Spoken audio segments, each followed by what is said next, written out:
ஆண்டுடைய பரிசுத்த நாமத்திற்கு மகிமையுண்டாவதாக. இந்த அருமையான இந்த சாயங்கால வேளையில் வேத பாடத்துக்கு வந்திருக்கிற உங்கள் அனைவரையும் ஆண்டவராகிய இயேசு கிறிஸ்துவின் நாமத்தினாலே உங்களை நாங்கள் வாழ்த்தி நாங்கள் வரவேற்கிறோம். இந்த வேத பாடத்தின் ஆரம்ப ஜெபத்தை நாம் எடுத்து சில பாடல்களை பாடி நாம் கர்த்தரை துதிப்போமா? கண்களை மூடி முதலாவது நாம் ஜெபிப்போமா? நேசிக்கிற நல்ல ஆண்டவரே, நன்றியோடு துதிக்கிறோம், ஸ்தோத்திரிக்கிறோம். ஆண்டவரே, இந்த அருமையான நாளை எங்களுக்கு தந்ததுக்காக ஸ்தோத்திரம். இந்த வேத பாட நாளிலும் கூட கர்த்தாவே, நீர் எங்கள் ஒவ்வொரு நாளிலும் ஒவ்வொரு வாரங்களிலும் இந்த புதன்கிழமையில் சாலமோனுடைய தேவாலயத்தை குறித்து பார்த்து வருகிறோம். ஒவ்வொரு வாரத்திலும் எங்களோடு கூட பேசி கொண்டு வருகிறீர். அதற்காக உம்மை துதிக்கிறோம், ஸ்தோத்திரிக்கிறோம். ஆண்டவரே, இந்த நாளில் நாங்கள் சில பாடலை பாடி உம்மை துதிக்கப் போகிறோம்.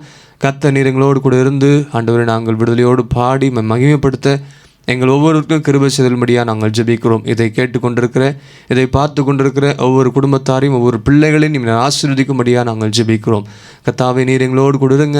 ஆரம்பம் முதல் முடிவு பரியந்தம் உம்முடைய பிரசன்னம் எங்களோடு கூட இருந்து நீர் எங்களை வழிநடத்தும்படியாக நாங்கள் ஜெபிக்கிறோம். எங்களை மறைத்து நீர் வெளிப்படும்படியாக நாங்கள் ஜெபிக்கிறோம். இயேசு கிறிஸ்து மூலம் ஜெபங்கேலும் எங்கள் ஜீவனுள்ள நல்ல பிதாவே, ஆமென், ஆமென். Praise the Lord. முதலாவது நம்ம ஒரு பாடல் நாம் பாடுவோம். அன்பே அன்பே அன்பே ஆருயிர் உறவே ஆனந்தம் ஆனந்தமே. ஒரு பழைய பாடல் நம்ம எல்லாரும் சேர்ந்து பாடி நம் கர்த்தரை மகிமைப்படுத்துவோம்.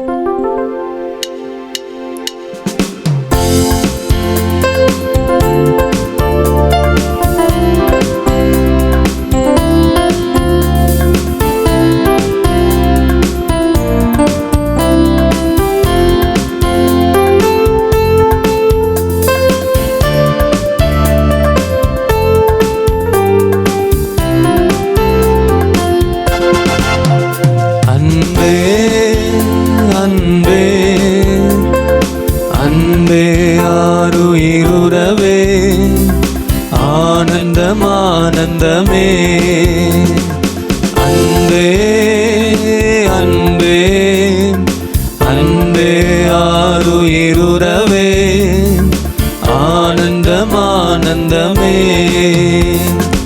ஒரு நாளும் தயை கண்டேன் ஐயா, அன்னால் என்னை வெறுத்தேன் ஐயா.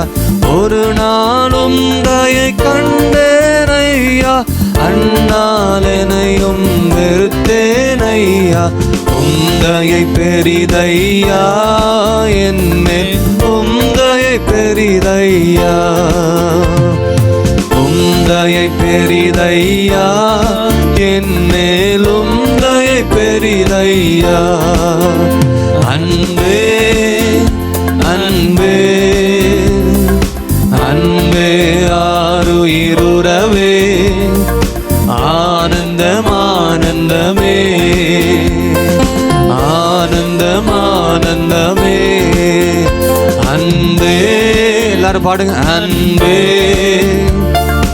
அன்பே ஆருயிருவே ஆனந்தம் ஆனந்தமே. பரலோகத்தின் அருமை பொருளே நரலோகிலந்தேன் ஐயா. பரலோகத்தின் அருமை பொருளே நரலோகரிலந்தேன் ஐயா.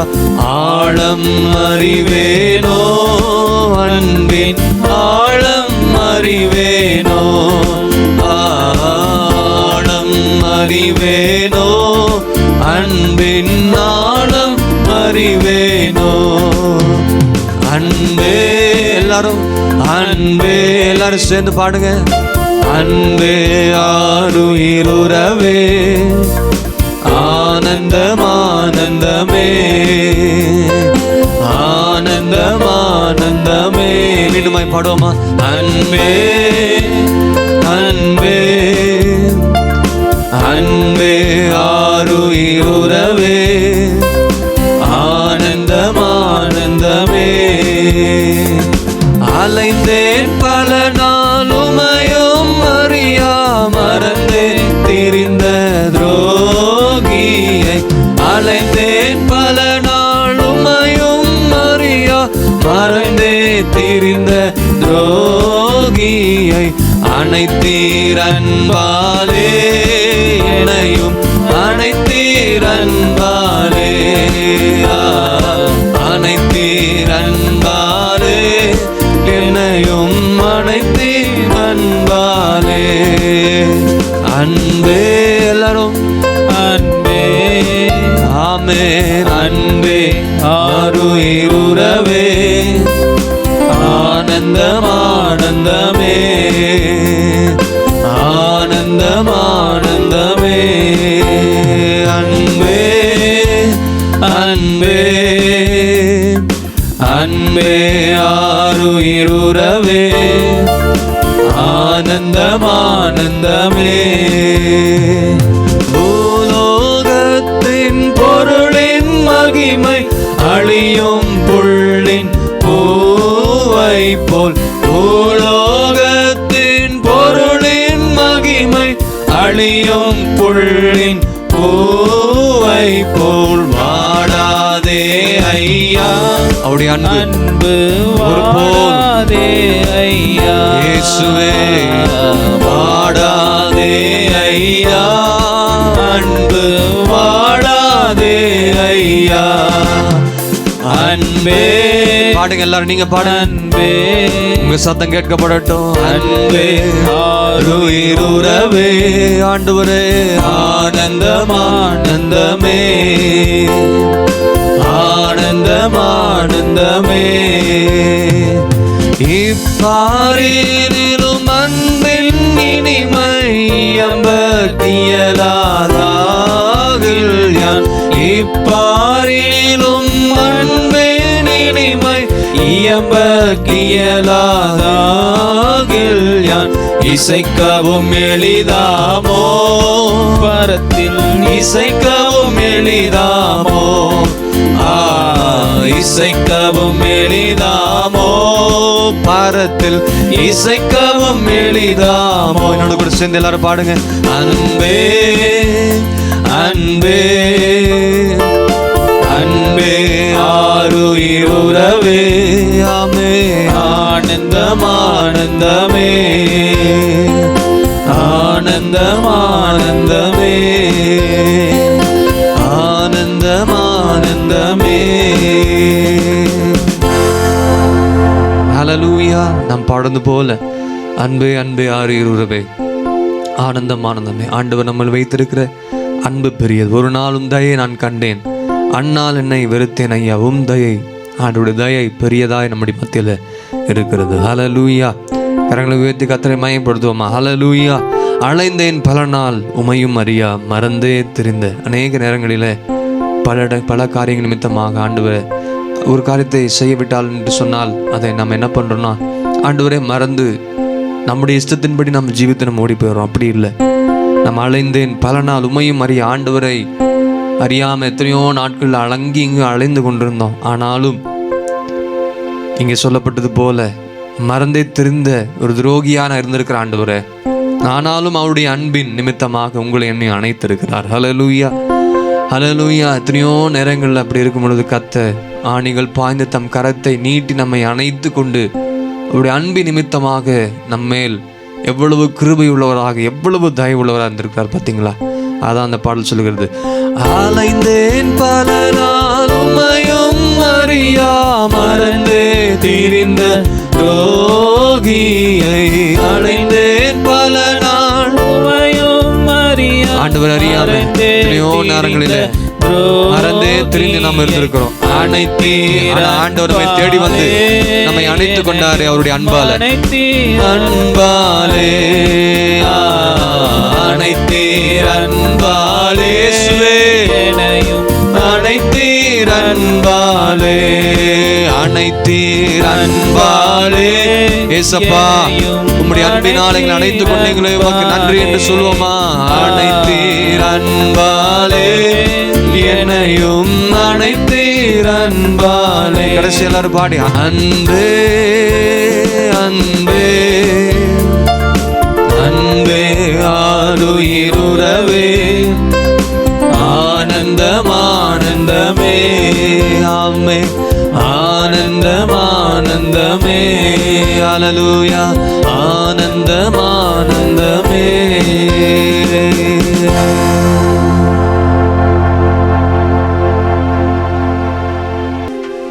Praise the Lord.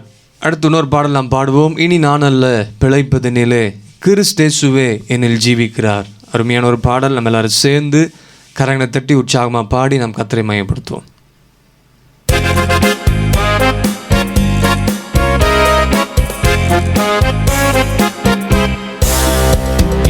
நான் அல்ல பிழைப்பதென்னிலே கிறிஸ்தேசுவே என்னில் ஜீவிக்கிறார். இனி நான் அல்ல பிழைப்பதென்னிலே கிறிஸ்தேசுவே என்னில் ஜீவிக்கிறார். அனுதினம் நான் சிலுவையிலே அறையுண்டு ஜீவிக்கிறேன். அனுதினம் நான் சிலுவையிலே அறையுண்டு ஜீவிக்கிறேன். மரித்தவனா திருசித்தமே நிறைவேற்றுவதன் ஆதாரமே. மரித்தவனாய் திருசித்தமே நிறைவேற்றுவதன் ஆகாரமே.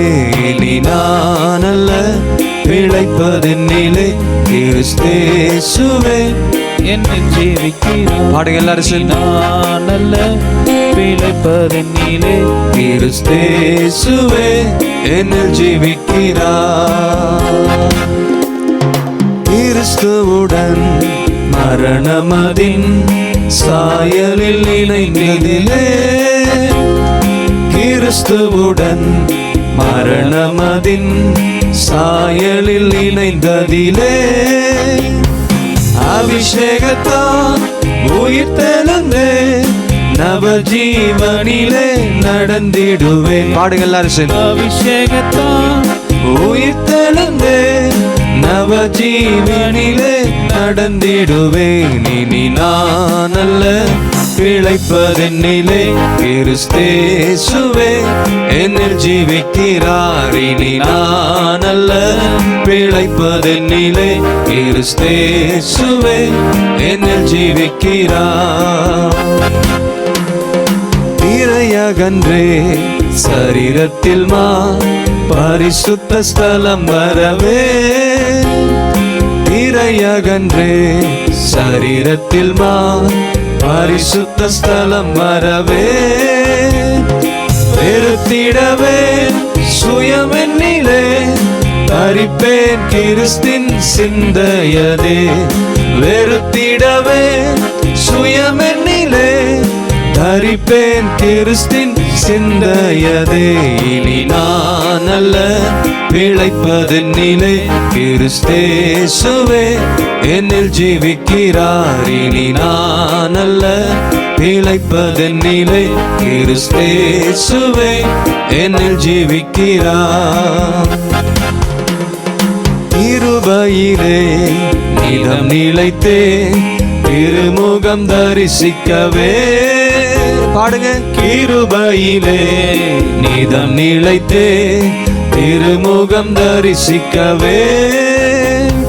கிறிஸ்துவின் நல் நிறைவதனை பெறவே விரைந்தே தொடர்ந்திடுவேன். ஆமென். கிறிஸ்துவின் நல் நிறைவதனை பெறவே விரைந்தே தொடர்ந்திடுவேன். இனி நான் அல்ல பிழைப்பதென்னிலே கிறிஸ்தேசுவே என்னில் ஜீவிக்கிறார். இனி நான் அல்ல பிழைப்பதென்னிலே கிறிஸ்தேசுவே என்னில் ஜீவிக்கிறார். தம்மை பலியா சிலுவையிலே தந்தை அன்பினையே.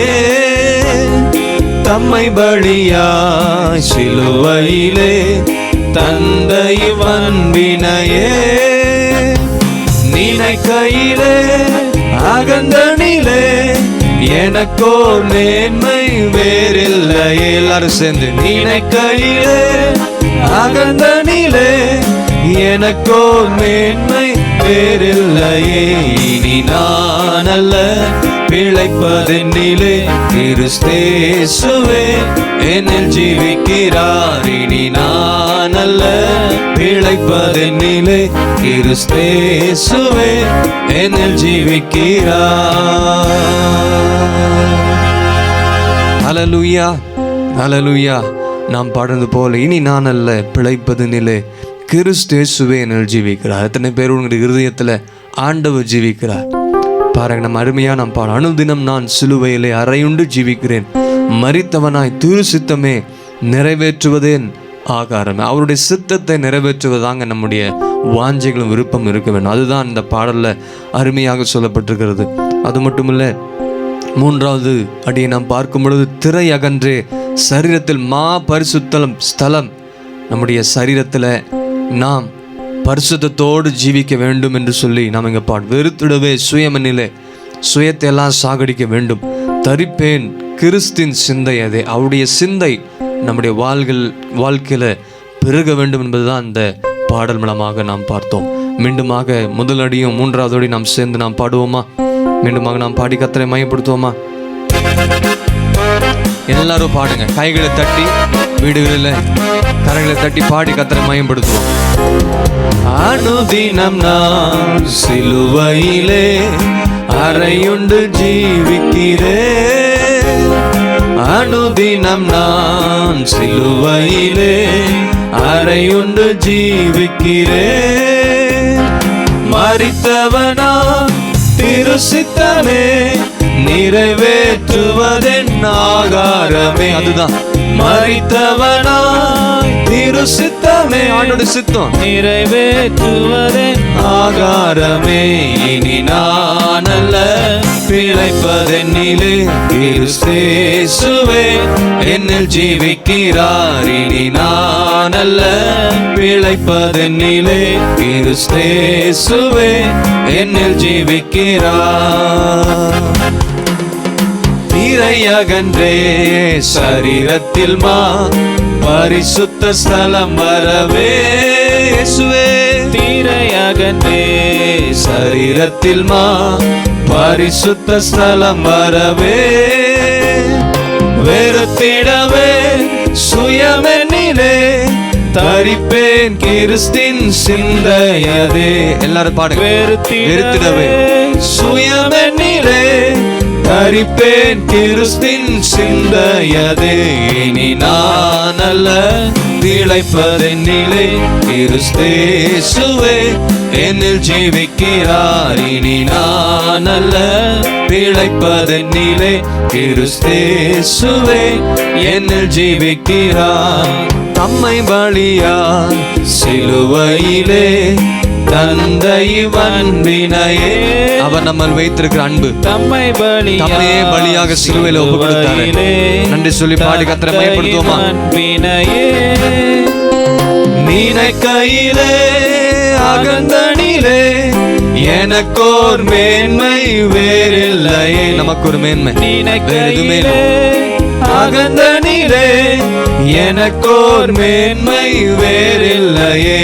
இனி நான் அல்ல பிழைப்பதென்னிலே கிறிஸ்தேசுவே என்னில் ஜீவிக்கிறார். இனி நான் அல்ல பிழைப்பதென்னிலே கிறிஸ்தேசுவே என்னில் ஜீவிக்கிறார். இனி நான் அல்ல பிழைப்பதென்னிலே கிறிஸ்தேசுவே என்னில் ஜீவிக்கிறார். இனி நான் அல்ல பிழைப்பதென்னிலே கிறிஸ்தேசுவே என்னில் ஜீவிக்கிறார்.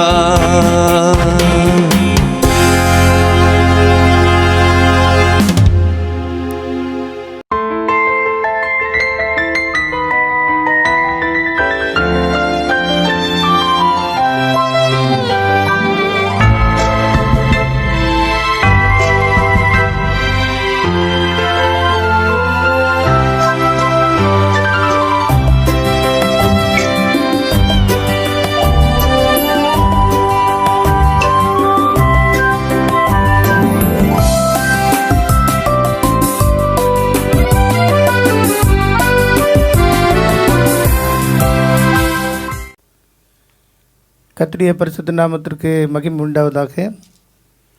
இந்த நாளிலும் தேவனுடைய ஆலயம் என்கிற வேதபாடத்தின் 17வது பகுதிக்கு நான் உங்கள் எல்லாரையும் அன்போடு வரவேற்கின்றோம்.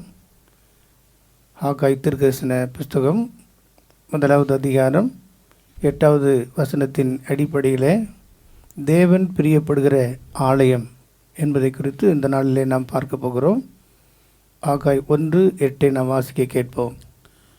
நீங்கள் மலையின் மேல் ஏறி போய் மரங்களை வெட்டி கொண்டு வந்து ஆலயத்தை கட்டுங்கள். அதன் பேரில் நான் பிரியமாயிருப்பேன். அதனால் என் மகிமை விளங்கும் என்று கர்த்தர் சொல்லுகிறார். மலையின் மேல் ஏறி போய் மரங்களை வெட்டி கொண்டு வந்து ஆலயத்தை கட்டுங்கள், அதன் மேல் நான் பிரியமாய் இருப்பேன் என்று சொன்னது மாத்திரமல்ல, அதன் மூலமாக நான் மகிமைப்படுவேன் என்று இந்த வார்த்தை நமக்கு தெளிவாக சொல்கிறது. ஆகவே பிரியமானவர்களை, தீர்க்கதரிசியாகிய ஏசாயா 41வது அதிகாரம் 19வது வசனத்தில் வனாந்திரத்தில் காணப்படுகிற மரங்களை குறித்து நாம் அறிய முடிகிறது. ஏசாயா 41:19. வனாந்திரத்திலே கேதுரு மரங்களையும் சித்தி மரங்களையும் மிருது செடிகளையும் ஒலிவ மரங்களையும் நட்டு அவாந்திர வெளியிலே தேவதார் விருட்சங்களையும் பாய்மர விருட்சங்களையும் புன்னை மரங்களையும் உண்டு பண்ணுவேன். கர்த்தருடைய நாமத்துக்கு மகிமை உண்டாகட்டும். கடந்த வேதபாட நிகழ்ச்சியில் கேதுரு மரம், சித்தி மரம், மிருது செடி என்கிற 3 காரியங்களை குறித்து நாம் பார்த்தோம். கேதுரு மரம் என்று சொல்வது கிறிஸ்துவனுடைய சரீரத்தினுடைய மேன்மை, சிறப்பான தன்மை என்று சொல்லி உன்னத பாட்டில் நாம் வாசித்தோம். அவருடைய சரீரம் கேதுருவை போல சிறப்பாய் இருக்கிறது என்று சொல்லி, அதே போல் அழியாத ஒரு தன்மைக்காகத்தான் தேவன் நம்மை தெரிந்து கொண்டிருக்கிறார். மாத்திரமல்ல, சித்தி மரம் என்று சொல்வது அது வனாந்திரத்தில் கடினமான ஒரு மரமாகவும் முட்கள் நிறைந்த ஒரு மரமாகவும் இருந்தது. அதை வெட்டி கொண்டு வந்து சரிப்படுத்தி அதையும் ஆலயத்தில் பனிமுட்டுகளாக சேர்க்கப்பட்டதாய் நாம் பார்த்தோம். அதே போல் ஆண்டவராகிய இயேசு கிறிஸ்து பாவிகளுக்காக, துரோகிகளுக்காக, அக்கிரமக்காரருக்காக மரித்து அவர் நமக்காக ஜீவனை கொடுத்தது நிமித்தமாக தேவ அன்பு நமக்குள்ளே வெளிப்படுகிறது என்று நாம் பார்த்தோம். 3வது நாம் அன்றைக்கு பார்க்கும்போது மிருது செடி என்று சொல்லி, மிருது செடி என்று சொல்லும்போதே மிருதுவான ஒரு தன்மை, அதாவது அங்கே சாந்தமான, மிருதுவான, லகுவான, மற்ற ஒருவருக்கும் பாரமில்லாத ஒரு அனுபவத்திலே நாம் வளர வேண்டும், மற்றவர்களுக்கு ஆறுதலின் பிள்ளைகளாக, ஆறுதலின் மகனாக இருக்க வேண்டும் என்று வேதம் நம்மிடத்தில் எதிர்பார்க்கிறது. இன்றைக்கு நாம் 4வது மரத்தை குறித்து பார்க்க போகிறோம். ஏசாயா 41:19வது வசனத்தின் அடிப்படையிலே 4வது ஒலிவ மரம் என்று சொல்லப்பட்டிருக்கிறது. இந்த ஒலிவ மரமும் தேவனுடைய ஆலயத்தின் பனிமூட்டுகளிலே மிக சிறப்பான இடத்தை எடுத்துக்கொண்டதாக நாம் பார்க்க முடியும். ஆகவே தான் நம்ம வேத வசனத்தின் அடிப்படையிலே பார்க்கும்போது சங்கீதக்காரன் சொல்கிறார், 52வது சங்கீதம் 8வது வசனத்தில், நானோ தேவனுடைய ஆலயத்தில் பச்சையான ஒலிவு மரம் போல் இருப்பேன், அவருடைய கிருபையை நான் தியானித்து கொண்டிருப்பேன் என்று சொல்லி இவ்விதமாக சங்கீதக்காரன் அதை மேன்மையாக சொல்லுகிறதை பார்க்கிறோம். ஆகவே கர்த்தருடைய ஆலயத்தில் இந்த ஒலிவ மரம் பயன்படுத்தப்பட்ட காரியங்களை குறித்து நாம் பார்க்க முடியும். 1 ராஜாக்களின் புஸ்தகம் 6வது அதிகாரத்தில் நான் வாசிக்கும்போது அங்கே சொல்லப்பட்டிருக்கிறது. 23வது வசனத்திலிருந்து நான் வாசிக்கிறேன். சந்நிதி ஸ்தானத்தில் ஒலிவ மரங்களால் 2 கேருபீன்களை செய்து வைத்தான். ஒவ்வொன்றும் 10 முழ உயரமாயிருந்தது. கேருபீன்களுக்கு இருக்கிற ஒரு செட்டை 5 முழமும், கேருபீனின் மறு செட்டை 5 முழமும், இப்படி ஒரு செட்டையின் கடைமுனை தொடங்கி மற்ற செட்டின் கடைமுனை மட்டும் 10 முழமாயிருந்தது. மற்ற கேருபீனும் 10 முழமாயிருந்தது. 2 கேருபீன்களும் ஒரே அளவும் ஒரே திட்டமாய் இருந்தது. ஒரு கேருபீன் 10 முழ உயரமாயிருந்தது, மற்ற கேருபீனும் அப்படி இருந்தது. அந்த கேருபீன்களை உள் ஆலயத்திலே வைத்தான். கேருபீன்களின் செட்டைகள் விரித்திருந்ததினால் ஒரு கேருபீனின் செட்டை ஒரு பக்கத்து சுவரிலும் மற்ற கேருபீனின் செட்டை மறுபக்கத்து சுவரிலும் தொடத்தக்கதாய் இருந்தது. ஆலயத்தின் நடு மையத்தில் அவைகளின் செட்டைகள் ஒன்றோடொன்று தொடத்தக்கதாய் இருந்தது. அந்த கேருபீன்களை பொன் தகட்டினால் மூடினான் என்று சொல்லி தேவனுடைய ஆலயத்தின் மைய பகுதியில் இந்த கேருபீன்கள் வைக்கப்பட்டிருந்ததாய் நாம் பார்க்கிறோம்.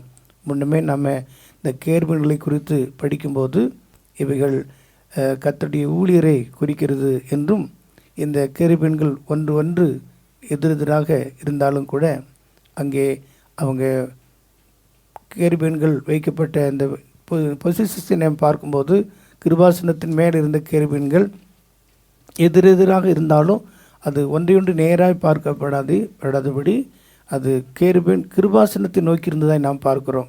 இது எதை குறிக்கிறது என்றால் மாம்சத்தின்படி அறியாத ஒரு அனுபவம். 2 கொரிந்தியர் 5ஆம் அதிகாரம் 16வது வசனத்தில் அப்போஸ்தலனாகிய பவுல் ஊழியத்தினுடைய மேன்மை குறித்து சொல்லும்போது, நாங்கள் ஆகையால் இது முதற்கொண்டு நாங்கள் ஒருவனையும் மாம்சத்தின்படி அறியோம். இது முதல் கொண்டு நாங்கள் ஒருவனையும் மாம்சத்தின்படி அறியோம். நாங்கள் கிறிஸ்துவையும் மாம்சத்தின்படி அறிந்திருந்தாலும் கிறிஸ்துவை கூட நான் மாம்சத்தின்படி அறிந்திருந்தாலும் இனி ஒருபோதும் அவரை மாம்சத்தின்படி அறியோம். ஒருபோதும் மாம்சத்தின்படி அறியாத ஒரு ஊழியம் இதுதான் உண்மையான ஊழியருடைய அனுபவமாக இருக்கிறது. ஒருவனையும் மாம்சத்தின்படி அறியாத ஒரு ஊழியம் இல்லாவிட்டால் இந்த அனுபவம் தான் உண்மையான ஊழியத்தினுடைய மேன்மையாக இருக்கிறது. ஆகவே இந்த கேருபீன்கள் ஒலிவ மரத்தினாலே செய்யப்பட்டு பசும்பொன் தகட்டினாலே மூடப்பட்டிருந்தது என்பதை நாம் அறிந்திருக்கிறோம். இது மாத்திரமல்ல, தீர்க்கதரிசியாகிய எரேமியா இந்த காரியத்தை குறித்து 11ஆம் அதிகாரம் 16வது வசனத்தை நாம் வாசிக்கும்போது, இஸ்ரவேலருக்கு இந்த நல்ல கனி உண்டாயிருக்கிற நேர்த்தியும் பச்சையுமான ஒலிவ மரம் என்னும் பெயரையே கர்த்தர் இட்டிருக்கிறார் என்று அந்த வசனத்தில் படிக்கிறோம். நல்ல கனி உண்டாயிருக்கிற நேர்த்தியும் பச்சையுமான ஒலிவ மரம் என்னும் பெயரை கர்த்தர் உனக்கு இட்டார். பச்சையான ஒலிவ மரம் என்னும் பெயர் அவனுக்கு இட்டார், இஸ்ரவேலருக்கு இட்டார் என்று படிக்கிறோம். ஆகவே இஸ்ரவேல் ஜனங்களையே இந்த ஒலிவ மரத்திற்கு ஒப்பிட்டு சொல்கிறதை நாம் பார்க்கிறோம். அது மாத்திரமல்ல, இந்த ஒலிவ இலை குறித்து நாம் ஆதியாகம புத்தகத்தில் நாம் நோவாவின் நாட்களில் நடந்த காரியத்தை நாம் பார்க்கும்போது ஆதியாகமத்தில் நாம் படிக்கிறோம், நோவாவுக்கு அந்த புறாவானது ஒலிவ இலையை கொண்டு வந்து ஒரு நற்செய்தியை அறிவித்ததாக நாம் அந்த பகுதியிலே படிக்க முடியும். ஆகவே இந்த ஒலிவ இலை நற்செய்தியாக இருக்கிறது. இன்றைக்கும் நம்முடைய வாழ்க்கையில் நாம் மற்றவர்களுக்கு ஆறுதலாக இருந்தாலும் போதாது, மற்றவர்களுக்கு நல்ல செய்தியை நற்செய்தியை கொடுக்கக்கூடிய ஒரு சுவிசேஷத்தை கொடுக்கக்கூடிய அனுபவம் நமக்கு அவசியமாக இருக்கிறது. சுவிசேஷத்தை நாம் மற்றவர்களுக்கு சொல்லும்போது தான் அது நமக்குள்ளே அந்த ரட்சிப்பு நிறைவேற, இல்லாவிட்டால் அது நமக்குள்ளே உறுதிப்படும், ஸ்திரப்படும் என்று நாம் அறிந்து கொள்ள வேண்டும். அப்போஸ்தலனாகிய பவுல் சொல்லும்போது, நான் சுவிசேஷத்தை அறிவிக்காவிட்டால் எனக்கு ஐயோ என்று சொல்லுகிறார். ஆகவே பிரியமானவர்களே, நாம் எப்போதும் நற்செய்தியை மற்றவர்களுக்கு சொல்லக்கூடியதாக இருக்க வேண்டும், துர்ச்செய்தியை அல்ல. பழைய ஏற்பாட்டின் அனுபவத்தில் என்னாகும் புஸ்தகம் 13ஆம் அதிகாரத்தை நீங்கள் வாசித்து பார்த்தீங்கன்னு சொன்னால், யோசுவா அங்கே மோசேயின் மூலமாக அனுப்பப்பட்டதான 12 தலைவர்கள், அந்த கோத்திர பிதாக்கள் இல்லாவிட்டால் கோத்திர தலைவர்கள் 12 பேர் கானானை வேவுபடுத்தும்படியாக அவங்க கொண்டு போகப்பட்டாங்க. அந்த 12 பேரும் திரும்பி வந்தபோது நம்ம படித்து பார்த்தோம் என்றால் என்னாகவும் 13ஆம் அதிகாரம் 4ஆம் வசனத்திலிருந்து 16ஆம் வசனம் வரை இந்த விஷயங்கள் இருக்கிறது. ஆனால் 25ஆம் வசனத்தை நான் படிக்கும்போது 40 நாள் அவர்கள் அதை சுற்றி பார்த்தால் என்று படிக்கிறோம். 25ஆம் வசனம், அவர்கள் தேசத்தை சுற்றி பார்த்து 40 நாள் சென்ற பின்பு திரும்பினார்கள். அவர்கள் பாரான் வனாந்திரத்தில் இருக்கிற காதேசுக்கு வந்து மோசே, ஆரோன் என்பவரிடத்திலும் இஸ்ரவேல் புத்திரராகிய சபையார் எல்லாரிடத்திலும் சேர்ந்து, சரி, இவ்விதமாக அவர்கள் 40 நாள் அந்த தேசத்தை பார்த்துவிட்டு திரும்பி வந்தாங்க. மோசே மற்றும் ஆரோனிடத்தில் இந்த விஷயத்தை சொல்கிறாங்க. அங்கே சொல்லும்போது 2 பகுதியாக 2 கூட்டத்தாரை குறித்து நம்ம அங்கே பார்க்குறோம்.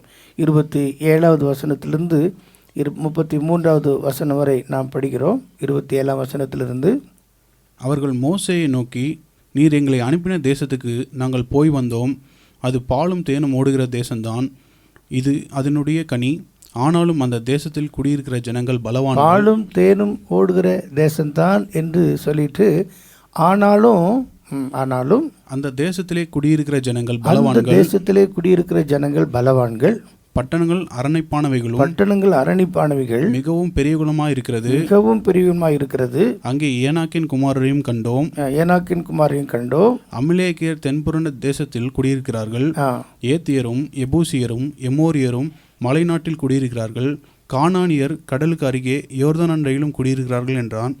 அப்பொழுது காலேப் மோசேக்கு முன்பாக ஜனங்களை அமர்த்தி, அப்போது காலேபும் கீழே நீ வாசித்தா யோசுவாவும் ஜனங்களுக்கு முன்பாக எழுந்து நின்று படிங்க.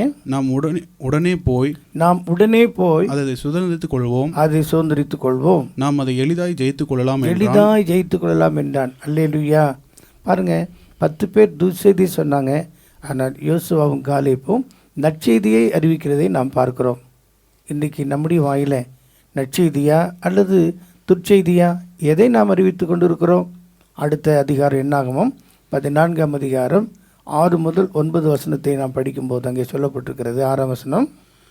தேசத்தை சுற்றி பார்த்தவர்களில் நூனின் குமாரனாகிய யோசுவாவும் எப்புனேயின் குமாரனாகிய காலேபும் தங்கள் வஸ்திரங்களை கிழித்து கொண்டு இஸ்ரவேல் புத்திரரின் சமஸ்த சபையையும் நோக்கி சமஸ்த ஜனங்களையும் நோக்கி, நாங்கள் போய் சுற்றி பார்த்து சோதித்த தேசம் மகா நல்ல தேசம். அல்லேலூயா. நாங்கள் போய் சோதித்து பார்த்து வந்த தேசம் மகா நல்ல தேசம். கர்த்தர் நம்மேல் பிரியமாயிருந்தால் அந்த தேசத்திலே நம்மை கொண்டு போய் பாலும் தேனும் ஓடுகிற அந்த தேசத்தை நமக்கு கொடுப்பார். அல்லேலூயா. பாருங்கள், 10 பேர் துர்ச்செய்தியை சொன்னார்கள், மெஜாரிட்டி. ஆனால் 2 பேர் யோசுவாவும் காலேபும் வேறே ஆவியை உள்ளவர்களாக இருந்தபடினாலே அவங்க நற்செய்தியை சொன்னாங்க. நம்ம எளிதிலே போய் அந்த தேசத்தை சுதந்திரித்து கொள்ளலாம், கர்த்தர் நம்மேல் பிரியமாயிருந்தால் மாத்திரம் போதும் என்று சொல்லி அங்கே அவர்கள் நற்செய்தியை சொல்கிறார்கள். 2 பேர் நற்செய்தி சொன்ன இந்த 2 பேர் மாத்திரம்தான் கானானிலே பிரவேசித்தார் என்று நாம் வேதவசனத்தின் மூலமாக பார்க்கிறோம். இன்றைக்கும் நாம் எப்போதும் நற்செய்தியை சொல்லக்கூடியதாக இருக்க வேண்டும். நோவாவுக்கு எப்படி அந்த புறா ஒரு ஒளிவு கிளையை கொண்டு வந்து நற்செய்தியை அறிவித்ததோ, அதே போல் நாம் மற்றவர்களுக்கு நற்செய்தியை எப்போதும் அறிவிக்கலாம் இருக்க வேண்டும். மாத்திரமல்ல, இந்த ஒலிவ மரத்தை குறித்து நியாயாதிபதியின் புஸ்தகத்தில் நாம் பார்க்கிறோம். நியாயாதிபதியின் புஸ்தகம் 9ஆம் அதிகாரம் 8-9வது வசனத்தை நாம் வாசிக்கும்போது அங்கே சொல்லப்பட்டிருக்கிறது, விருட்சங்கள் எல்லாம் சேர்ந்து போய் ஒலிவ மரத்தை பார்த்து நீர் எங்களுக்கு ராஜாவாக இருக்க வேண்டும் என்று கேட்டுக்கொண்டது. அப்போது அந்த ஒலிவ மரம் சொன்னது, மனுஷர்களையும் தேவர்களையும் மகிழ பண்ணுகிற என்னுடைய புகழ்ச்சியையும் கொழுமையும் விட்டுவிட்டு நான் மரங்களை ஆளுப்பவேனோ என்றது. 9ஆம் வசனத்தை நாம் பார்க்கலாம். அதற்கு ஒலிவ மரம், தேவர்களும் மனுஷரும் புகழுகிற தேவர்களும் மனுஷர்களும் புகழுகிற என்னுடைய கொழுமையை விட்டுவிட்டு நான் மரங்களை அரசால போவேனோ என்றது. அப்படி என்றால் இந்த ஒலிவ மரத்திற்கு அப்படிப்பட்ட புகழ்ச்சியும் கொழுமையும் உண்டாயிருந்தது. காரணம், அது ஒரு சாட்சியின் அனுபவமாக இருக்கிறார்.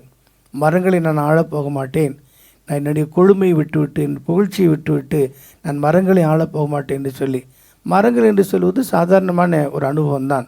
அதாவது இயேசு இந்த உலகத்தில் ஊழியம் செய்து கொண்டிருந்த நாட்களில் ஒரு குருடனை சுகமாக்கின பிற்பாடு எதை காண்கிறான் என்று அவர் கேட்டார். அப்போ அவன் சொன்னான், நடக்கிற மனுஷரை மரங்களை போல காண்கிறேன் என்று சொன்னான். இது சாதாரணமான ஒரு அனுபவம் தான். அதுக்கப்புறம்தான் அவன் நல்ல தெளிவான ஒரு பார்வை கிடைத்ததை நாம் பார்க்கிறோம். ஆகவே மரங்களை என்று சொல்வது அன்பிலீவர்ஸ் இல்லாவிட்டால் சாதாரண ஆண்டவரை அறியாத புறஜாதியாரே என்று குறிக்கிறது. ஆனால் தேவர்கள் என்று சொல்வது தேவ வசனத்தை பெற்றுக்கொண்டவர்கள் தேவர்கள் என்று நாம் யோவான் சுவிசேஷத்தில் வாசிப்போம். 10ஆம் அதிகாரம் 34-35 வசனங்கள். இயேசு அவர்களுக்கு பிரதியுத்தரமாக, தேவர்களாக இருக்கிறீர்கள் என்று நான் சொன்னேன் என்பதாய் உங்களுக்கு வேதத்தில் எழுதியிருக்கவில்லையா? இல்லையா? தேவ வசனத்தை பெற்றுக்கொண்டவர்கள் தேவர்கள் என்று அவர் சொல்லியிருக்கிறார். அப்போ தேவ வசனத்தை பெற்றுக்கொண்டவர்கள் தேவர்கள், தேவனுடைய பிள்ளைங்க என்று சொல்லப்பட்டிருக்கிறது. ஆனால் இங்கே சொல்லப்பட்டிருக்கிற இந்த ஒலிவ மரத்துடைய தன்மை என்னென்னா, தேவர்களையும் மகிழ பண்ண முடியும், மனுஷர்களையும் மகிழ பண்ண புகழ முடியும் என்று இங்கே பார்க்கிறோம். அப்படி என்றால் இங்கே தேவர்களும் மனுஷர்களும் புகழுகிற என்னுடைய கொழுமை என்று சொல்லுகிற சாட்சியின் அனுபவம் ஒரு தேவனுடைய பிள்ளை, தேவனுடைய ஜனங்களுக்கு மாத்திரமல்ல, அதாவது வேத வசனத்தை பெற்றுக்கொண்ட ஜனங்களுக்கு மட்டுமல்ல, புறஜாதியாரும் கூட நம்மை குறித்து சாட்சி கொடுக்கக்கூடிய அந்த இடத்துல நாம் காணப்பட வேண்டும் என்பதே தேவனுடைய விருப்பமாக இருக்கிறது. ஆகவே தான் நாம் தேவனுடைய சமூகத்தில் தேவனாலே சாட்சி பெற்றாலும் போதாது, மனுஷருக்கு முன்பாக தேவனுக்கு முன்பாக நல்ல மனசாட்சியெலாம் இருக்க வேண்டும் என்று அப்போஸ்தலனாகிய பவுலும் சொல்லுகிறார். ஆகவே பிரியமானவர்களே, ஒலிவ மரமானது தேவர்களையும் மனுஷர்களையும் இங்கே புகழ பண்ணுகிற ஒரு அனுபவம் இருக்கிறது போல நாம் இப்படிப்பட்ட மேன்மையான ஒரு அனுபவத்தில் வளர தேவன் விரும்புகிறார். 128ஆம் சங்கீதம் 3வது வசனத்தை நாம் வாசிக்கும்போது, உங்கள் பிள்ளைகள் ஒளியமர கன்றுகளைப் போல் இருப்பார்னு சொல்லப்பட்டிருக்கிறார். உங்கள் பிள்ளைகள் ஒளியமர கன்றுகளைப் போல. யாருடைய பிள்ளைங்க? 1ஆம் வசனத்தில் நாம் படிக்கும்போது கர்த்தருக்கு பயந்து அவர் வழிகளில் நடக்கிறவன் எவனோ, கர்த்தருக்கு பயந்து அவருடைய வழிகளில் நடக்கிறவன் எவனோ அவன் பாக்கியவான். அவன் கைகளின் பிரயாசத்தை உன் கைகளின் பிரயாசத்தை நீ சாப்பிடுவாய். கைகளின் பிரயாசத்தை நீ சாப்பிடுவாய். உனக்கு பாக்கியமும் நன்மையும் உண்டாயிருக்கும். உனக்கு பாக்கியமும் நன்மையும் உண்டாயிருக்கும். உன் மனைவி உன் வீட்டோரங்களில் கனி தரும் திராட்சை கொடியைப் போலிருப்பாள். உன் பிள்ளைகள் உன் பந்தியை சுற்றிலும். யார் கர்த்தருடைய சமூகத்தில் இந்த மேன்மையான ஆசீர்வாதத்தை பெற்றுக்கொள்ள முடியும்? இங்கே சொல்லப்பட்டிருக்கிறது, கர்த்தருக்கு பயப்படுகிறவன் தான் இவ்விதமான ஆசீர்வாதம். அவன் மனைவி, அவனுடைய பிள்ளைகளை குறித்து நாம் இங்கே படிக்கும்போது அவன் ஒளிமர கன்றுகளைப் போல இருப்பார்கள் என்று சொல்லப்பட்டிருக்கிறது. ஆகவே அவருடைய நாமத்துக்கு பயந்திருக்கிற தேவனுடைய பிள்ளைகள் ஒளிவு மரத்தைப் போல சிறப்பாக இருக்கிறார்கள் என்பதை நாம் இதில் அறிந்து கொள்ள முடியும்.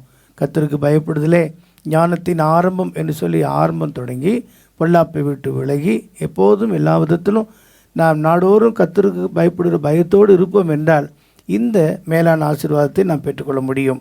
மல்கியா 4ஆம் அதிகாரம் 2வது வசனத்தை வாசிக்கும்போது, என்னுடைய நாமத்துக்கு பயந்திருக்கிற உங்கள் மேல் நீதியின் சூரியன் உதிக்கும், அதன் செட்டையின் கீழ் ஆரோக்கியம் இருக்கும், நீ வெளியே புறப்பட்டு போய் கொடுத்த கன்றுகளைப் போல வளருவீர்கள் என்று சொல்லி அங்கே ஆரோக்கியமான ஒரு அனுபவத்தை குறித்தும் இங்கே நாம் பார்க்கிறோம். கர்த்தருக்கு பயப்படுகிற கர்த்தருடைய பிள்ளைகளுக்கு அவர் சௌக்கியத்தையும் ஆரோக்கியத்தையும் கட்டிடுகிறார்.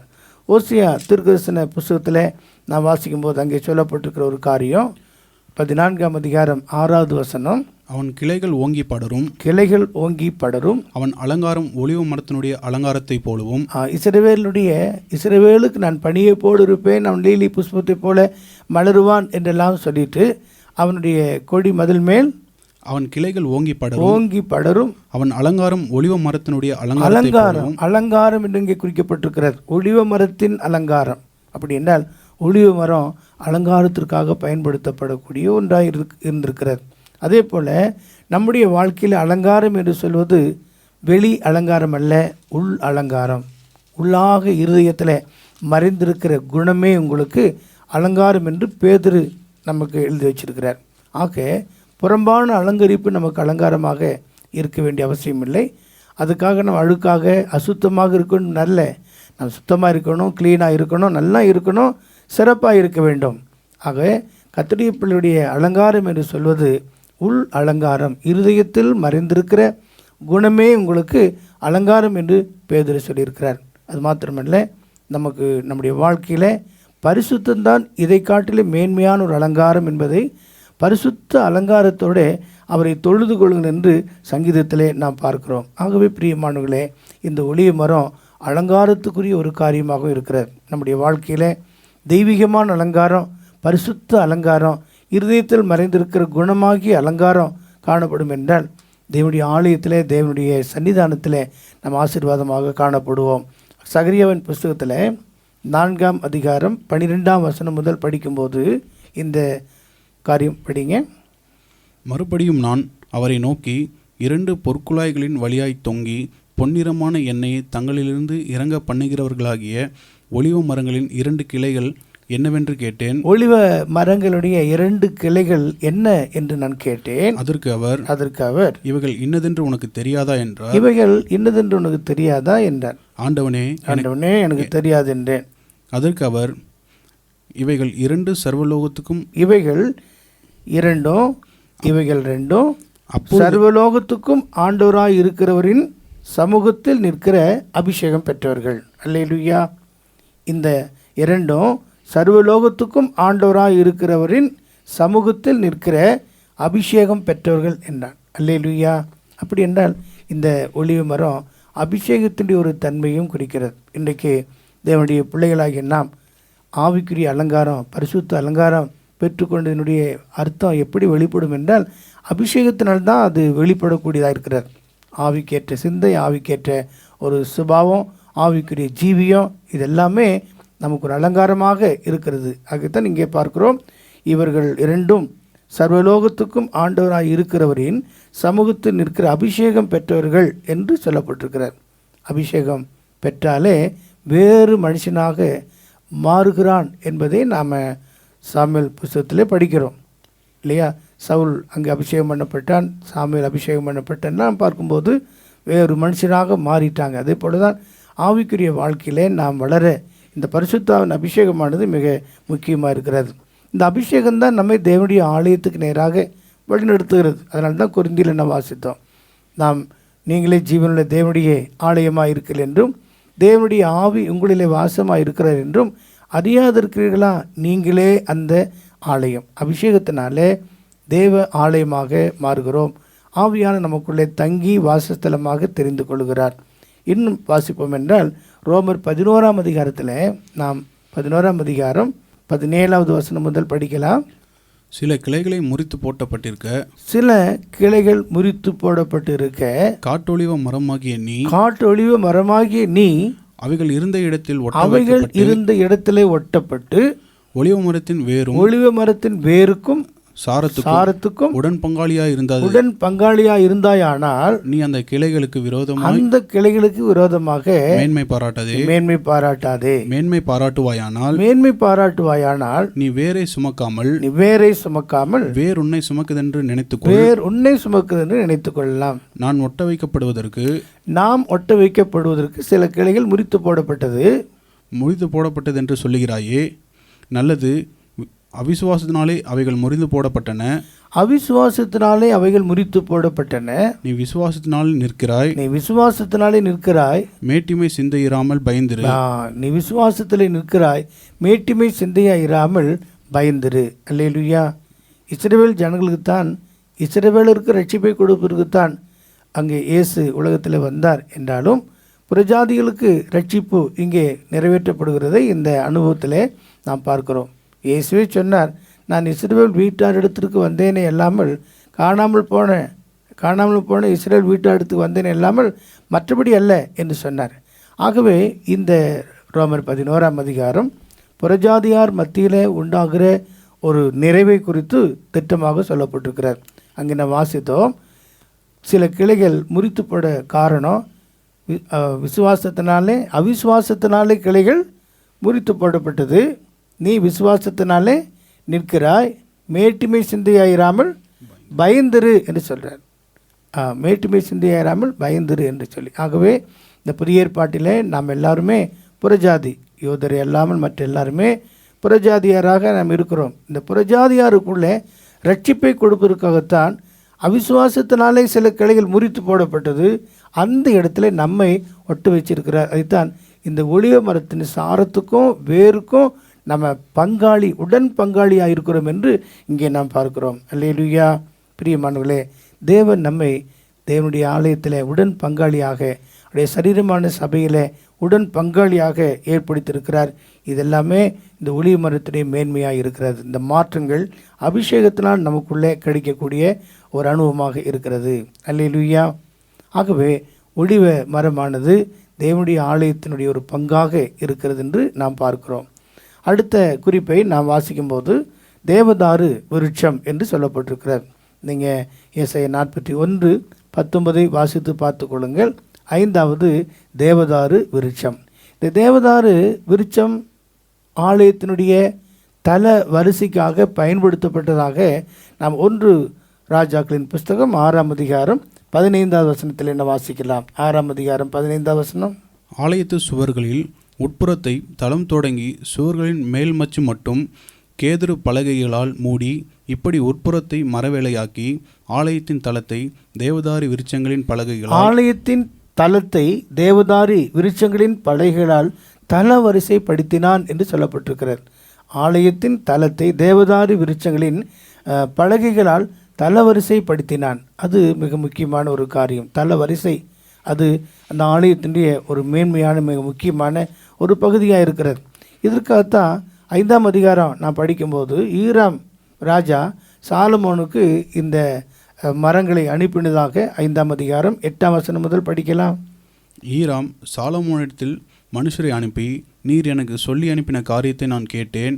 கேதுரு மரங்களுக்காகவும் தேவதாரி விருட்சங்களுக்காகவும். சரி, கேதுரு மரமும் தேவதாரி விருட்சம் 10வது வசனத்தை நான் பார்க்கும்போது ஈராம் ராஜாவாகிய அந்த ராஜா சாலமோனுக்கு இந்த தேவதாரி விருட்சங்களை கொடுத்து கொண்டு வந்தான். 10ஆம் வசனம். அப்படியே ஈராம் சாலமோனுக்கு வேண்டிய மட்டும் கேதுரு மரங்களையும் சாலமோனுக்கு வேண்டிய மட்டும் கேதுரு மரங்களையும் தேவதாரு விருட்சங்களையும் கொடுத்து கொண்டு வந்தான். இப்படி படிப்படியாக கொடுத்து கொண்டே வந்தான். அதனால ஆலயத்தை அவன் தலவரிசைப்படுத்தினான் என்று பார்க்கிறோம். அது மாத்திரமல்ல, சிறப்பாக ஆலயத்தின் கதவும் கூட இந்த தேவதாரி விருட்சம்தான் என்று 34 வசனத்தை பாருங்க. 34வது வசனம். அதன் 2 கதவுகளும் தேவதாரி பலகைகளால் செய்யப்பட்டிருந்தது. ஆலயத்தினுடைய 2 கதவுகளும் தேவதாரி விருட்சத்தினால் பலகைகளாலே செய்யப்பட்டதாக இருந்தது. அல்லேலூயா.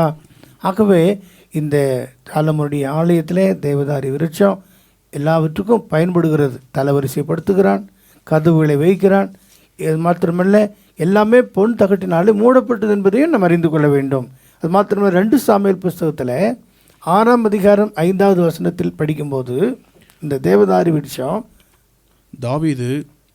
தாவீதும் இஸ்ரவேல் சந்ததியார் அனைவரும் தேவதாரு மரத்தால் பண்ணப்பட்ட தாவீதும் இஸ்ரவேல் சந்ததியார் எல்லாரும் தேவதாரி விருட்சத்தினால் பண்ணப்பட்ட சகலவித கீத வாத்தியங்களோடும் சகலவித கீத வாத்தியங்கள் இந்த தேவதாரி விருட்சத்தினாலே செய்யப்பட்டதாக நாம் பார்க்கிறோம். அல்லேலூயா. ஆக மியூசிக்கல் இன்ஸ்ட்ருமெண்ட்டும் கூட இந்த தேவதாரி விருட்சங்களினாலே செய்யப்பட்டது. தாவீதும் அவனோடு கூர்ந்த மனுஷர் எல்லாரும் இந்த தேவதாரி விருட்சத்தினால் உண்டான என்ன செய்தாங்க?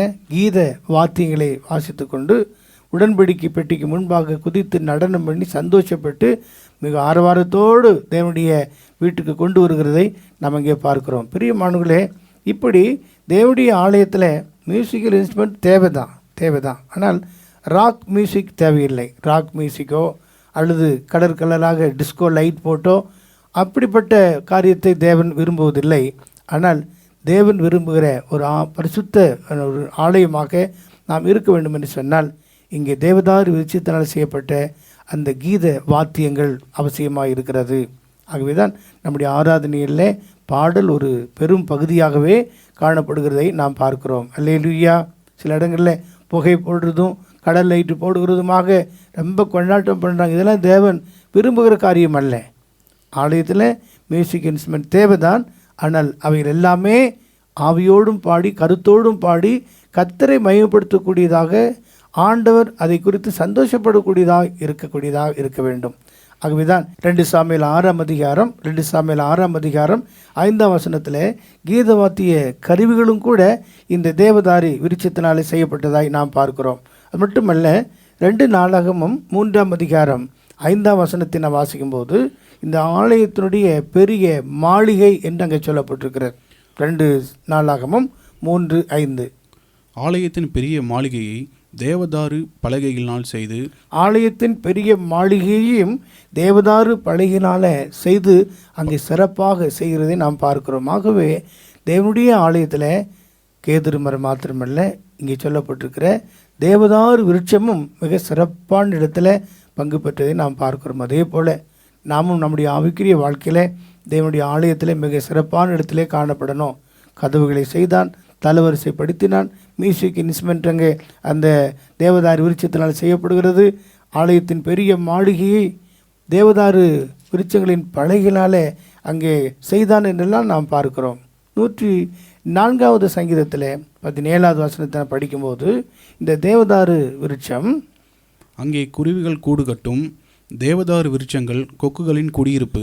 தேவதாரு விருட்சம் கொக்குகளின் குடியிருப்பு என்று இங்கே நாம் பார்க்கிறோம். தேவதாரு விருட்சம் கொக்குகளின் குடியிருப்பு. அப்போது இந்த பறவைகளும் கூட குடியிருக்கத்தக்கதான ஒரு விருட்சமாக அது காணப்படுகிறது. பிரியமானவர்களே, பொதுவாக சொல்லுவாங்க, பொதுவாக நாம் படிச்சிருக்கிறோம், ஓடு மீனோட உருமீன் வருமளவும் வாடி இருக்குமாம் கொக்கு. ஒத்த காலின்னு அப்படியே பார்த்துட்ருக்குமா. பெரிய மீன் அந்த வழியாக வரும்போது லபக்குன்னு அதை பிடிச்சிக்கணும்னு பொதுவாக சொல்லுவாங்க. இதனுடைய காரியம் என்னென்னா, நல்ல காரியங்கள் வரும்போது காத்திருந்து அதை நான் பெற்றுக்கொள்ள வேண்டும். அதுதான் முக்கியம். ஓடு மீனோட உருமீன் வருமளவும் வாடி இருக்குமாம் கொக்கு. அப்போது கொக்கினுடைய தன்மை என்ன? காத்திருந்து பெற்றுக்கொள்ளக்கூடிய ஆசீர்வாதங்களை குறிக்கிறது. ஆகவே தான் இந்த தேவதாரு விருட்சங்கள் கொக்குகளின் குடியிருப்பு என்று சொல்லப்பட்டிருக்கிறார். உன்னத பாட்டு 1ஆம் அதிகாரம் 17வது வசனத்தில் நம்முடைய மச்சும், அதாவது மணவாட்டி சொல்லுகிறார், மச்சு தேவதாரு விருட்சங்களாலே செய்யப்பட்டது என்று. ஏசாயா தீர்க்கதரிசன புஸ்தகம் 55ஆம் அதிகாரம் 12-13 வசனத்தை குறித்து நாம் படிக்கும்போது அங்கே சொல்லப்பட்டிருக்கிறது, நீங்கள் மகிழ்ச்சியாய் புறப்பட்டு நீங்கள் மகிழ்ச்சியாய் புறப்பட்டு சமாதானமாய் கொண்டு போகப்படுவீர்கள். சமாதானமாய் கொண்டு போகப்படுவீர்கள். பர்வதங்களும் பர்வதங்களும் மலைகளும் உங்களுக்கு முன்பாக கம்பீரமாய் முழங்கி கம்பீரமாக முழங்கி வெளியின் மரங்கள் எல்லாம் கைகொட்டும். வெளியின் மிருகங்கள் எல்லாம் கைகொட்டும். முட்செடிக்கு பதிலாக தேவதாரு விருட்சம் முளைக்கும். அல்லேலூயா. முட்செடிக்கு பதிலாக தேவதாரு விருட்சம் முளைக்கும். பாருங்க, முட்செடின்னு சொல்லும்போது நெருக்கங்கள், பாடுகள், கஷ்டங்கள், போராட்டங்கள், பிரச்சனைகள், பலவிதமான முட்கள், அப்படிப்பட்ட காரியத்தில் முட்செடிக்கு பதிலாக என்ன இருக்கு? தேவதாரு விருட்சம் முளைக்கும். காஞ்சோரிக்கு பதிலாக மிருது செடி எழும்பும். இது கர்த்தருக்கு கீர்த்தியாகவும் நிர்மூலமாகாத நித்திய அடையாளமாகவும் இருக்கும். நிர்மூலமாகாத நித்திய அடையாளமாக இருக்கும் என்று இங்கே நாம் பார்க்கிறோம். முட்செடிக்கு பதிலாக தேவதாரு விருட்சம் என்று இங்கே சொல்லப்பட்டிருக்கிறார். அது மாத்திரமல்ல, இஸ்ரவேலரை குறித்து, எப்பிராயிமுடைய காரியத்தை குறித்து ஓசியாவின் புஸ்தகம் 14ஆம் அதிகாரம் 8வது வசனத்தை வாசிக்கும்போது, எப்படி சங்கீதக்காரன் சொல்லும்போது நான் பச்சையான ஒளிவு மரம் போல தேவனுடைய ஆலயத்தில் இருப்பேன்னு சொன்னாரோ, அதே போல் எப்பிராயிமை குறித்தும் இங்கே நாம் பார்க்கிறோம். 14:8, ஓசியா 14:8. இனி எனக்கும் விக்கிரகங்களுக்கும் என்ன என்று எப்பிராயிம் சொல்வான். நான் அவனுக்கு செவி கொடுத்து அவன் மேல் நோக்கமாயிருந்தேன். நான் பச்சையான தேவதாரு விருட்சம் போல் இருக்கிறேன். நான் பச்சையான தேவதாரு விருட்சம் போல் இருக்கிறேன் என்று சொல்லுகிறார். இப்போ நான் பச்சையான தேவதாரு விருட்சம் போல, தாவீது சொல்லும்போது நான் பச்சையான ஒளிமரம் போல தேவனுடைய ஆலயத்தில் இருப்பேன்னு சொன்னார்.